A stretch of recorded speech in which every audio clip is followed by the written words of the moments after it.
Buen día, amigas y amigos. Estamos con Hadiyetu El Mokhtar, subdelegada del Frente Polisario para la Comunidad de Madrid. Muchas gracias por atendernos en estos días difíciles. El viernes 18 de marzo el gobierno español reconoce el Plan de Autonomía de Marruecos para el Sáhara Occidental, o lo que es igual, la soberanía de Marruecos sobre el Sáhara Occidental.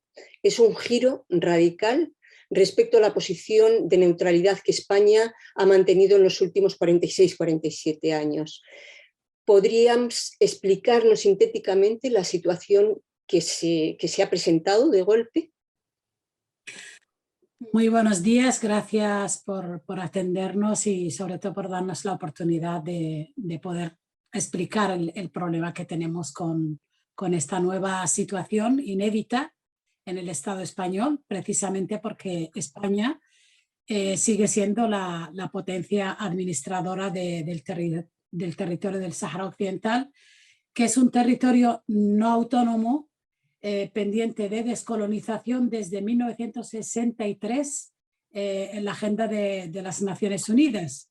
Eso ocurre cuando Naciones Unidas le pide información a España como potencia colonizadora y España transmite esa información sobre el Sáhara español en virtud del artículo 73 de la Carta de Naciones Unidas y por lo tanto Marruecos no tiene ni ha tenido ninguna soberanía sobre el Sáhara. El Sáhara, como bien sabéis, es un territorio al norte, del noroeste de África. Es un país de habla árabe hispana y desde 1975 está ocupado militarmente por Marruecos después del abandono de España, que abandona su ex colonia en África sin haberla descolonizado y que tenía perfectamente el pueblo saharaui el derecho a la descolonización, que es lo que pedía las Naciones Unidas, y en virtud a la resolución 1514 de 1960 de la Asamblea General de las Naciones Unidas, que otorga la independencia a los países y pueblos coloniales.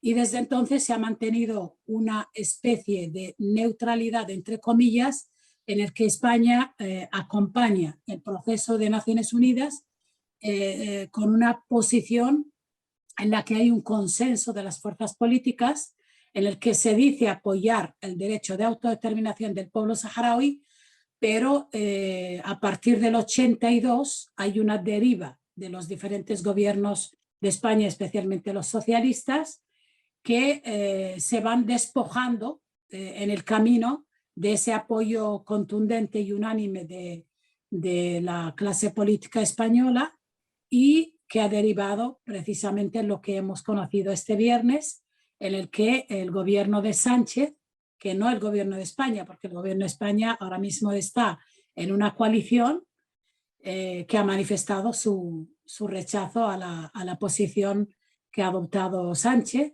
y su ministro de Asuntos Exteriores, porque esta cuestión ha cogido de sorpresa a toda la clase política española, a la población española en su conjunto y creo que a la comunidad internacional. Los únicos que sabían eran Pedro Sánchez, José Manuel Álvarez, su ministro de Asuntos Exteriores, y el Reino de Marruecos, porque el anuncio se hace en primicia a través de la Casa Real marroquí. Y es cuando la Moncloa responde con un comunicado y el ministro de Asuntos Exteriores español también hace una rueda de prensa. Nos parece una deriva bastante grave, peligrosa y un paso en falso para la solución de un conflicto de descolonización, problema de descolonización que debe ser resuelto a través de la aplicación de las resoluciones de Naciones Unidas y sobre todo en el marco de la legalidad internacional. Sí, llama la atención, hablando de legalidad internacional, que Pedro Sánchez se posicione respecto al Sáhara Occidental de esta manera y, por otra parte, haya justificado haya denunciado la intervención de Rusia en Ucrania, también aludiendo al derecho internacional, ¿no? Efectivamente, el gobierno de Sánchez, para justificar su intervención y el envío de armas a Ucrania y el aumento del gasto militar, lo justifica en defensa de los derechos del pueblo ucraniano, el rechazo a una invasión militar de Rusia y sobre todo la defensa del marco de la legalidad internacional, que es lo que rige las relaciones internacionales. Y en concordancia con los países de la Unión Europea y sobre todo el sentir unánime, ¿no?, del mundo en general, que no quiere que se rompa el respeto a la legalidad internacional, porque realmente eso sería entrar en una escalada de violencia sin precedentes en el mundo. Este mundo que necesita realmente el respeto de los derechos humanos, de los derechos de los pueblos y sobre todo una convivencia pacífica que evite conflictos mayores. Y tenemos conflictos en muchísimas partes del mundo, y abrir un nuevo conflicto en el corazón de Europa, que se dice la más civilizada, la que respeta los derechos humanos, pues parece paradójico, ¿no?, que con nocturnidad y con ese secretismo Sánchez pues haya dado este paso en falso, sin además haber contado con el consenso de las fuerzas políticas en España, ni a sus socios de gobierno, ni tampoco esta posición o este paso tan trascendental para la política nacional española, pero también para la política internacional, que no haya contado ni siquiera con el beneplácito del Congreso. Nos parece algo inaudito, sin precedentes en España, y de hecho toda la clase política española está pidiendo explicaciones y la ciudadanía también. Por eso hay un malestar generalizado, y han habido protestas, pronunciamientos, declaraciones, y creo que esto no ha hecho más que empezar. De hecho, se le ha pedido por parte de todos los grupos políticos la presencia, que dé explicaciones el presidente en el Congreso de los Diputados, ¿no? Eso a nivel interno, pero a nivel externo también ha habido reacciones, ¿no? Por supuesto, ha habido un pronunciamiento de China como un país miembro del Consejo de Seguridad permanente, que ha dicho que todos los conflictos se deben resolver en el marco de la legalidad internacional. Eso es un mensaje claro a España. Luego también ha habido un pronunciamiento del portavoz del secretario general de las Naciones Unidas, que ha dicho que cualquier solución al contencioso del Sáhara Occidental se debe resolver bajo los auspicios de las Naciones Unidas y en el marco de la legalidad internacional. La Unión Europea también se ha manifestado en ese sentido. Lo que dice la Unión Europea es que aplaude la reanudación de las relaciones políticas entre Marruecos y España, pero la situación del Sáhara Occidental se debe resolver en el marco de la legalidad internacional y respetando las resoluciones de la ONU.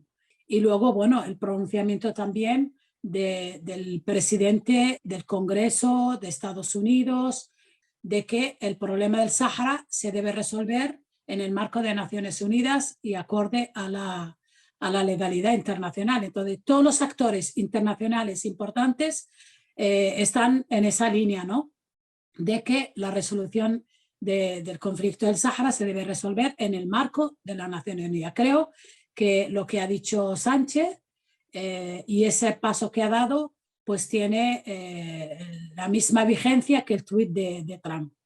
En lugar de respetar la legalidad internacional, lo que ha hecho es pasarse al lado de la rebeldía, ¿no?, de los que se rebelan contra la legalidad internacional, y eso es muy peligroso para los intereses de España.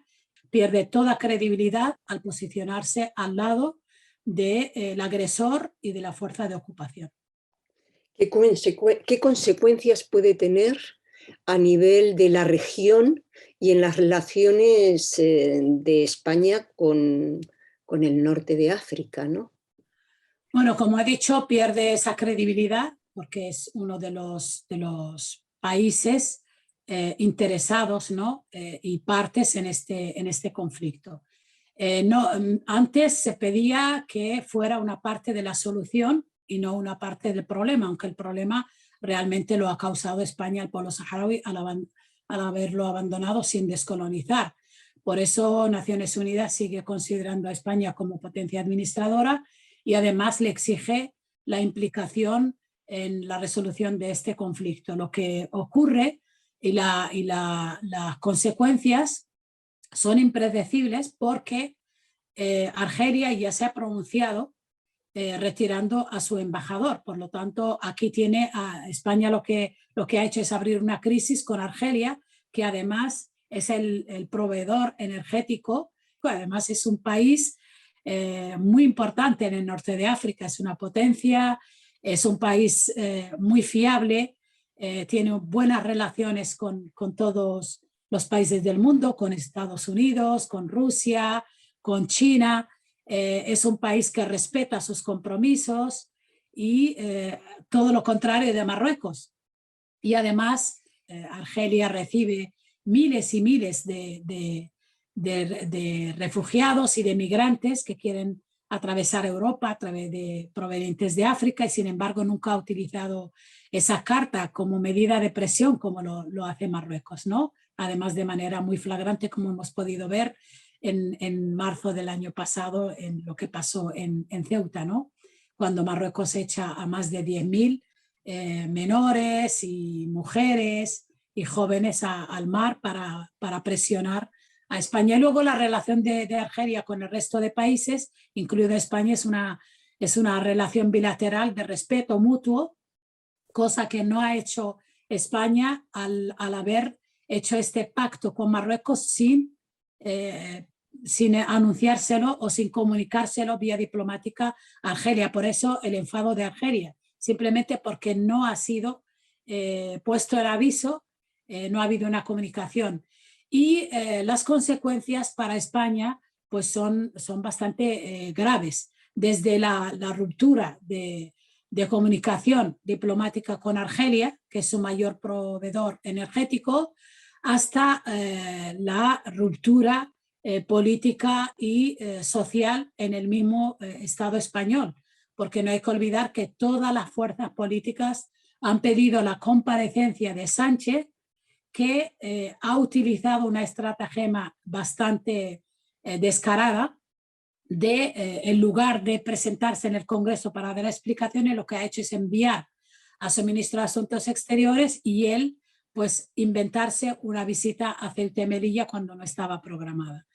Y creo que las consecuencias también las va a sufrir a nivel de la base socialista, porque todos los simpatizantes y votantes del socialismo en el Estado español están revueltos, están en contra de esta posición y así se lo han manifestado al Frente Polisario a través de sus diferentes delegaciones y a través de las muestras de solidaridad que hemos recibido estos días. Creo que Sánchez ha dado un paso en falso y queda por saber los detalles de este acuerdo para ver si realmente lo que dice Sánchez es verdad o es simplemente un engaño y el haber sucumbido al chantaje de Marruecos como siempre ha pasado en este país. ¿Cuál es la razón entonces? ¿Por qué? ¿Por qué Sánchez toma esta decisión? Porque no se entiende muy bien, ¿no? Y que además lo haga justo en este momento tan complicado en otros sentidos. El acuerdo no se ha publicado, no es público, no se sabe lo que contiene ese acuerdo con Marruecos. Todo lo que se sabe es lo que ha dicho la Casa Real marroquí. En España, tanto el presidente como su ministro de Asuntos Exteriores lo único que dicen es que lo hacen por el bien de la ciudadanía española y en defensa de los intereses de España. Pero queda por explicar, por demostrar sobre el papel cuál es el contenido, ¿no? Y los detalles de ese acuerdo. Y si realmente la venta y la traición al pueblo saharaui, y al haberlo utilizado nuevamente como moneda de cambio, es por defender Ceuta y Melilla y Canarias, nos parece una burda excusa, porque justamente lo que ha hecho es alimentar las ansias anexionistas de Marruecos, porque cuando te chantajean y tú cedes, lo único que haces es poner realmente en peligro lo que tienes, ¿no? Y entonces tanto canarios como ceutíes y melillenses pues deben estar muy preocupados. De hecho, creo que la visita de Sánchez a Ceuta y Melilla creo que es para demostrar que se ha hecho así, pero realmente es un paso en falso, y además esto no garantiza que Marruecos vaya a respetar las fronteras de Ceuta y Melilla ni los intereses de Canarias, porque no hay nada sobre el papel escrito, y sino que lo demuestren, y simplemente si es un compromiso de palabra con Marruecos, Marruecos ha demostrado que no es un socio fiable, porque a estas alturas España sigue temiendo a la anexión de Marruecos, ¿no? Y al expansionismo de Marruecos. Por lo tanto, creo que no es la forma adecuada de garantizar ni la seguridad de Ceuta y Melilla, ni la seguridad de Canarias, ni tampoco dar seguridad a la ciudadanía española accediendo al chantaje. ¿Qué caminos se abren en este momento o qué caminos le quedan al pueblo saharaui? Bueno, al pueblo saharaui realmente no le afecta la decisión de Pedro Sánchez, porque eso no cambia el estatus jurídico del territorio del Sáhara Occidental, que está reconocido como un territorio no autónomo pendiente de descolonización, en el que España sigue siendo la potencia administradora y Marruecos no tiene ninguna soberanía, porque eso no lo digo yo, lo dice la Corte Internacional de La Haya en su día, en su dictamen del 16 de octubre de 1975, de que Marruecos no tiene ninguna soberanía sobre el Sáhara. Luego lo dice también el derecho internacional en las Naciones Unidas y las resoluciones de Naciones Unidas y la Asamblea General. Lo dice también las sentencias del Tribunal de Justicia de la Unión Europea, que dejan claro que Marruecos no tiene soberanía sobre el Sáhara, que es un territorio separado y distinto de Marruecos. Y por lo tanto es una situación que atañe a la posición de España, que tiene que justificar este paso en falso y el apostar por una autonomía, porque la autonomía además entra dentro es una de las opciones que entran dentro de la propuesta para el referéndum. O sea, en el referéndum hay dos propuestas: que el pueblo saharaui debe votar por una integración en Marruecos a través de una autonomía o por la independencia. Lo que ha hecho Sánchez, que desacredita al gobierno de España, es el hecho de apostar por una de esas apuestas. O sea, está eligiendo el destino del pueblo saharaui, cuando la comunidad internacional, el derecho internacional dice que es el pueblo saharaui el único que puede decidir a través de un referéndum de autodeterminación. Entonces, lo que ha hecho España es precisamente pasarse al lado de Marruecos, desacreditarse como un actor que puede acompañar el proceso de resolución del contencioso del Sáhara, porque realmente ha apostado por la parte agresora, pero eso no cambia el estatus jurídico del Sáhara Occidental como territorio no autónomo pendiente de descolonización, ¿no?, en la Agenda de Naciones Unidas. Y tampoco afecta los derechos del pueblo saharaui, porque los derechos son inalienables de libertad e independencia como un pueblo que sigue bajo dominación colonial. Lo que ha hecho Sánchez es precisamente convertirse en el Trump de Europa. ¿Quieres sumar alguna cosa más? Pues daros las gracias, sobre todo a todas las personas que se han solidarizado con el pueblo saharaui, y sobre todo eso, exigir que el respeto de la convivencia pacífica entre países y pueblos es fundamental para que este mundo sea un poco mejor.